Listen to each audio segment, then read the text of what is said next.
নবম দশম ছাত্রছাত্রীদের বর্তমান অবস্থার প্রেক্ষিতে সিদ্ধান্ত নিয়েছি যে আমি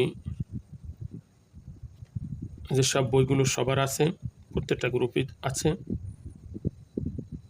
সামাজিক বিজ্ঞানের একজন শিক্ষক হিসাবে এগুলো আমি রিডিং করিয়ে এবং আন্ডারলাইন করে দিব, যাতে অল্প সময়ের ভিতরে তারা বাংলা প্রথম পত্র, দ্বিতীয় পত্র, বাংলাদেশ ও বিশ্ব পরিচয়, ইসলাম শিক্ষা ও বিশেষ করে মানবিক গ্রুপের ভূগোল, ইতিহাস, অর্থনীতি, পরিণতি এবং কৃষি শিক্ষা সুন্দর করে আমার নিজের সর্বোচ্চ চেষ্টা দিয়ে আমি মেইন বইগুলো লাগাই দেব, যাতে সকলে মেইন বইয়ের সাথে একটা সম্পর্ক তৈরি হয়। যারা মেইন বইটাকে একবার, দুইবার, তিনবার একটু দেখতে পারবে, তাদের গাইডের প্রয়োজন হয় না। তারা, আমি এখন পর্যন্ত দেখি নেই যারা মেইন বইয়ের সাথে যোগাযোগ রাখছে তারা খুব ফেল করছে এবং রেজাল্ট খারাপ করছে। আমার নিজস্ব কিছু ছাত্রছাত্রী আছে, বিশেষ করে মানবিক গ্রুপের যারা, তাদেরকে আমি বলি তোমরা শুধু দুইটা বই কিনবে, ইংলিশ গ্রামার ও গণিত গাইড, এছাড়া আর কোনো গাইডের প্রয়োজন নেই। আমি যেভাবে তোমাদেরকে রিডিং এর ভিতর থেকে দাগাই দেবো এবং রিডিং পড়াই দেবো, আন্ডারলাইন করে দেবো, ইনশাল্লাহ সবাই তোমরা সর্বোচ্চ নাম্বার পাবে। এগুলো বলে বিশ্বাস করানো যাবে না। আমার কিছু ছাত্রছাত্রী আছে যারা প্রথম দিকে 1, 2, 3, 4, 7, 8, কিন্তু এদের রোল নাম্বার অনেক পিছনে ছিল, তারা আস্তে আস্তে প্রথম দিকে চলে আসছে। আমি শুধু দাগাই দাগাইয়া পড়াই, এর কারণে ওদের পরামর্শের কারণে মনে করছে আর আপনি একটা চ্যানেল খোলেন, এভাবে একটু কিছু ভিডিও আপলোড দেন, ছাত্রছাত্রী উপকৃত হবে। তাই দেখো, সবচেয়ে বেশি বাংলা বিষয়ের ভিতর সবচেয়ে বেশি কঠিন হলো কবিতা। 2024-25 সালের কবিতা থেকে সবচেয়ে বেশি অবজেক্টিভ প্রশ্ন আসছে। বিশেষ করে 24 সালে অবজেক্টিভ প্রশ্ন আসছিল 23টা।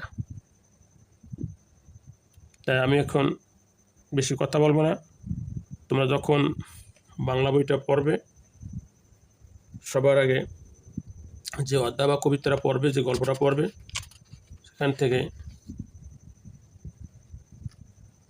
শব্দার্থগুলো আগে পড়বে।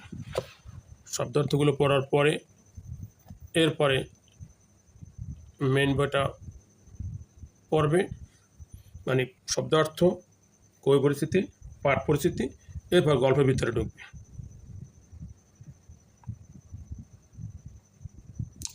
তাই এখন সবচেয়ে জ্ঞানমূলক প্রশ্নগুলো কবিতার এবং গল্পর শব্দার্থ থেকে আসে বেশি। তাই দেখো, এখানে যতগুলো শব্দার্থ আছে, তা আমার কাছে সবচেয়ে বেশি ইম্পর্টেন্ট মনে হলো মনোরথ। এই মনোরথ শব্দটা মনে রাখবে। আট হলো নেহায়, আর সবগুলাই ইম্পর্টেন্ট। তা এইসব শব্দগুলো সবচেয়ে বেশি আসে।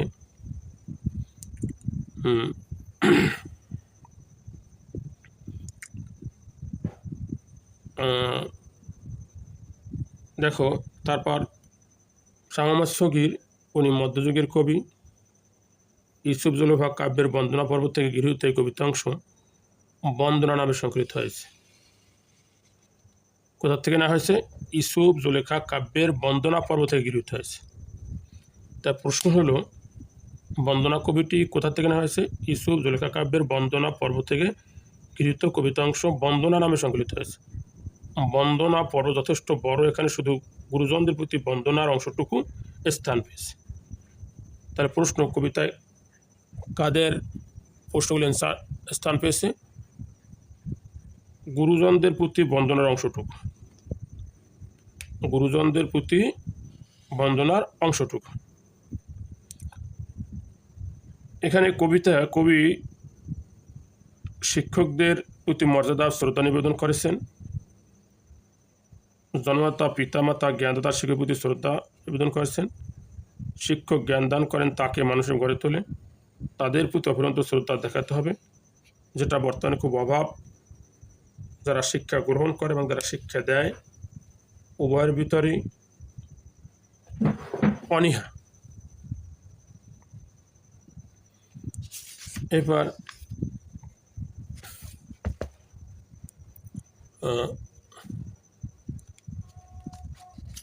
বন্দনা কবিতা মহান মোহাম্মদ সগীর আনুমানিক 14-15 শতকের কবি।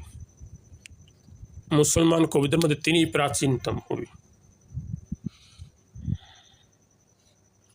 তিনি গৌড়ের সুলতান গিয়াসুদ্দিন আজম শাহ রাজত্বকালে ইউসুফ জুলেখা কাব্য রচনা করেন। তার প্রশ্ন, ইউসুফ জুলেখা কাব্য কত শতকে রচনা করেন? নির্দিষ্ট এখানে উল্লেখ নেই, তাই 14-15 শতকে লিখতে হবে। 14-15 শতকে ইউসুফ জুলেখা কাব্য রচনা করেন। আমার এভাবে দেওয়ার মূল কারণ হলো, আমি প্রত্যেকটা কবিতা, প্রত্যেকটা গল্প, যে বইয়ের কথাগুলো বললাম, এগুলো এভাবে ভিডিও আপলোড দেব। যারা দেখবে তারা লাভবান হবে। আমার এখানে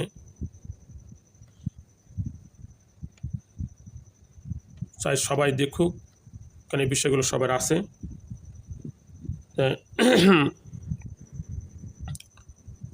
কাব্যটি পঞ্চদশ শতকে প্রথম দশকে রচিত হয়েছে বলে অনুমান করা হয়। তা কোন দশকে? পঞ্চদশ শতকের, মানে 15তম শতকে অনুমান করা হয়। এই কাব্যের রাজবন্দনার মহামতি গেছো বলে যাকে উল্লেখ করা হয়েছে, এই রাজবন্দনা মহামতি বলে গেছো উল্লেখ করা হয়েছে, তিনি হলেন গিয়াসুদ্দিন আজম শাহ বলে অনুমিত। তাই শাহ মোহাম্মদ সগীরের কাব্যে চট্টগ্রাম অঞ্চলে কতিপয় শব্দের ব্যবহার, তা কোন অঞ্চলের শব্দ ব্যবহার করা হয়েছে? চট্টগ্রাম অঞ্চলের। করে মোহাম্মদ এনামুল হক তাকে চট্টগ্রামের আদিবাসী বলে বিবেচনা করেছেন। কে বিবেচনা করেছেন? মোহাম্মদ এনামুল হক কোথাকার আদিবাসী? চট্টগ্রামের আদিবাসী। তাই কবিতা লেখকের নাম শাহ মোহাম্মদ সগীর। তার ইউসুফ জুলেখা কাব্যের দেশি ভাষার ধর্মীয় উপাখ্যান বর্ণনা করতে চেয়েছিলেন। তবে কাব্যের ধর্মীয় পটভূমি থাকলেও তা হয়ে উঠেছে মানবিক এবং প্রমোপাখ্যান। কিসে? মানবিক প্রমোপাখ্যান।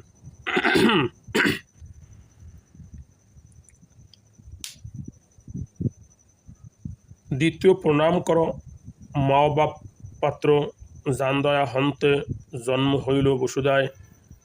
এখন প্রণাম শব্দের অর্থ সেবা করা বোঝায়। বাপ ও পাত্র, মা ও বাপ, মা বাবা। জান দয়া হন্ত, যার দয়ায় আমরা পৃথিবীতে জন্ম হয়েছে। পিঁপড়ায় খাবে এই ভয়ে মা থইল না মাটিতে, কোল দিয়া বুক দিয়া তিনি এ জগতে তাকে লালন পালন করেছেন। অবশ্য অশক্য আসিল মুই দুর্বল সাবাল, এ কথার অর্থ এক সময় জন্মের পরে আমি ছিলাম দুর্বল সাওয়াল, এ কথা বলছেন।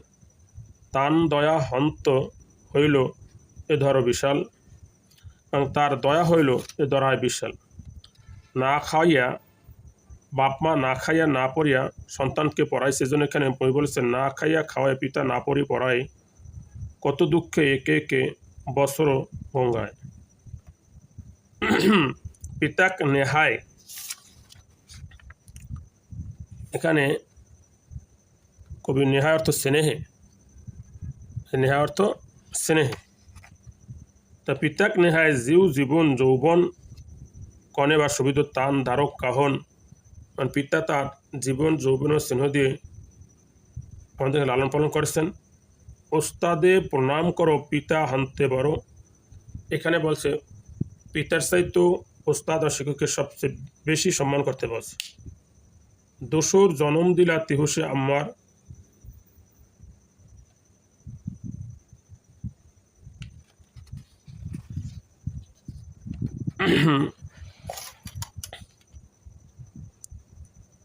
এখন আমার তো আমার মানে হচ্ছে কি আমার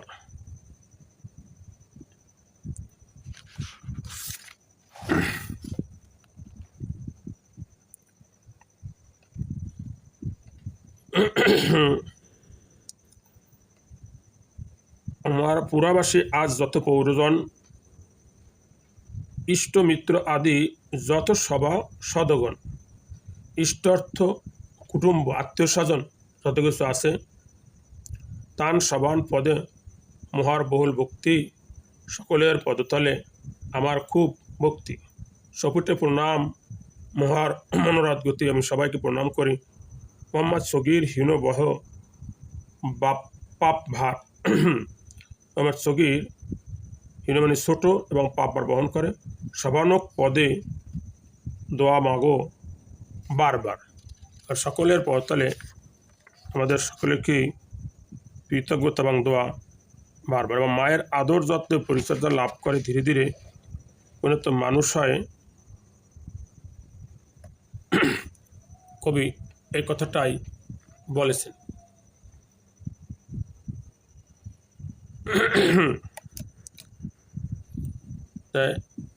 যেহেতু এটি চট্টগ্রাম ভাষায় লেখা এর সবগুলোর অর্থ ক্লিয়ার দেওয়া নেই, তবে তোমরা এর জন্য যেটা ইম্পর্টেন্ট যেগুলো সেগুলো আন্ডারলাইন করে দেওয়া হয়েছে। আশা করি তোমরা এখান থেকে উপকৃত হবে। আমি প্রত্যেকটা অধ্যায়ের ভিডিওগুলো দিব এবং যে না বোঝো এখানে নাম্বার দেওয়া আছে, হোয়াটসঅ্যাপ নাম্বার, আমার সাথে যোগাযোগ করতে পারবে। আস্তে আস্তে আশা করি তোমাদেরকে যেগুলো দেব এগুলোতে কন্টিনিউ করতে পারো, সবাই ভালো ফলাফল করবে। আজকে পর্যন্তই।